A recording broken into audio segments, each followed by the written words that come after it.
شب برات نفرت کی رات. کس چیز سے نفرت کی رات؟ گناہوں سے نفرت کی رات. تو گناہوں سے نفرت ایک رات کیوں؟ سال کے 365 دن کیوں نہیں؟ بہت سی علماء کے مطابق اس رات کا کوئی ذکر نہ قرآن مجید میں نہ کسی حدیث میں آتا ہے. ایک حدیث سے یہ ثابت ہوتا ہے کہ حضور پاک صلی اللہ علیہ وسلم شعبان کی 15ویں رات قبرستان تشریف لے گئے تھے. ایک حدیث کا مفہوم یہ بھی ملتا ہے کہ اللہ پاک اس رات کو تمام توبہ کرنے والوں کی توبہ قبول کرتے ہیں اور سب کے گناہوں کو معاف کرتے ہیں سوائے مشرکین کے اور اس آدمی کے جس کے دل میں بغض ہو، کینہ ہو، اس کو معاف نہیں فرماتے. اور ایک حدیث میں 15 شعبان کے روزے رکھنے کا بھی ذکر ہے. لیکن کسی بھی حدیث میں، کسی بھی سنت میں نہ تو رات کو عبادت کرنے کے لیے کوئی نفلوں کی تعداد ہے، نہ کوئی طریقہ ہے، نہ 50 نفل پڑھنے کا، نہ 100 نفل پڑھنے کا، نہ نماز قضائے عمری پڑھنے کا ذکر ہے. کچھ ذکر نہیں ہے. نہ قبرستان میں جا کے دیے جلانے کا ذکر ہے، نہ روشنی چراغاں کرنے کا ذکر ہے، نہ حلوے پکانے کا ذکر ہے، نہ میٹھا بانٹنے کا ذکر ہے،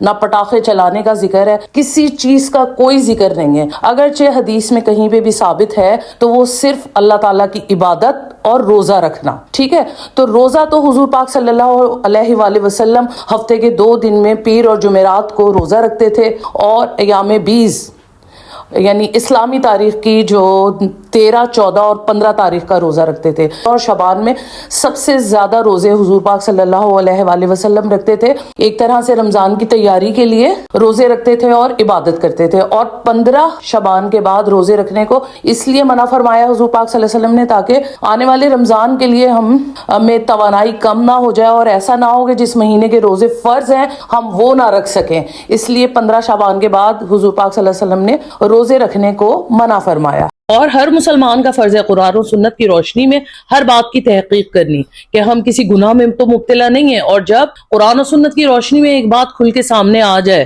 تو بس پھر آپ نے حق پہ ہی قائم رہنا ہے، حق کی دعوت دینی ہے. اب یہ آپ پہ ڈیپینڈ کرتا ہے کہ آپ نے حق کی دعوت دینی ہے یا گناہ میں مبتلا رہنا ہے.